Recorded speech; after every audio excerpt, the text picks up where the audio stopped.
Here tonight, an ABC News investigation inside Fukushima 3 years after that earthquake and the tsunami that caused the meltdown.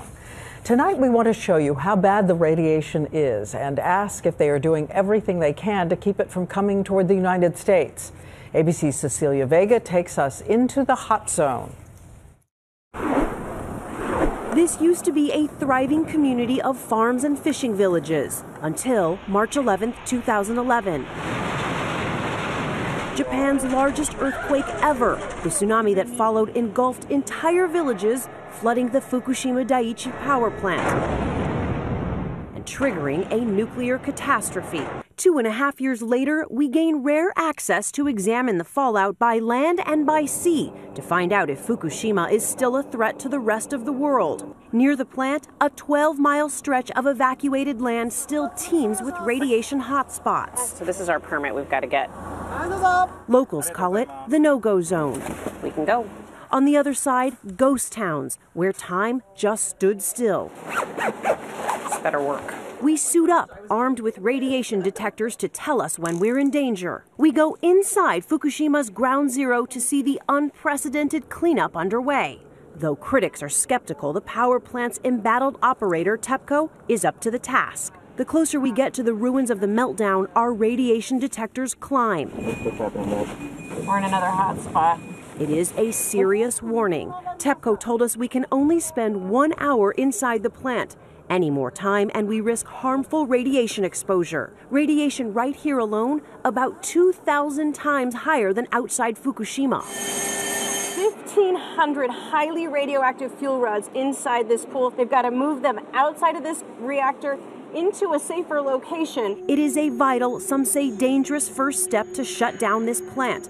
A process that will take 40 years. And here's what TEPCO says it's doing to block the radiation from entering the Pacific. Underneath this concrete, there's a chemical barrier that prevents the water from floating out. These steel tanks right here, another barrier, and that orange buoy over there is a silt fence, another barrier, 3 right here in this area alone to keep contaminated water from going into the ocean. Will you ever know how much contaminated water has made its way from this power plant into that ocean? TEPCO spokesman tells me it's difficult to give an accurate number. So we joined a team of scientists on the hunt for answers. What they say they find?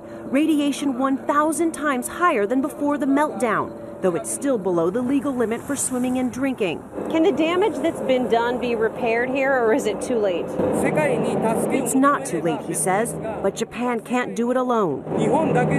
We need help from the rest of the world.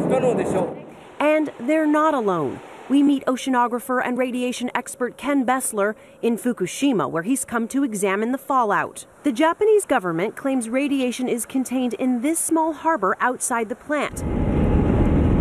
But this team of scientists says they measured radiation linked to Fukushima more than 70 miles away. Trace amounts of radiation have already been detected in bluefin tuna caught near California, though experts say Americans shouldn't worry. Radiation dilutes as fish migrate to the U.S. I think the fear of what's happening outside the local area is a bit exaggerated. For Americans to worry about swimming on our beaches when I can swim here, to eat our fish when not too far from here the fish are safe, I think is overblown. The cleanup goes on, but what about the damage we can't see? Radiation on land and in the ocean that could be Japan's invisible enemy for generations. Cecilia Vega, ABC News, Fukushima, Japan.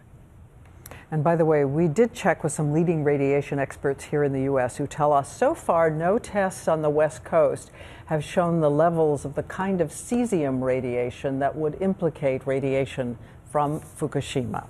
And you can see a lot more of Cecilia Vega's reporting tonight on Nightline.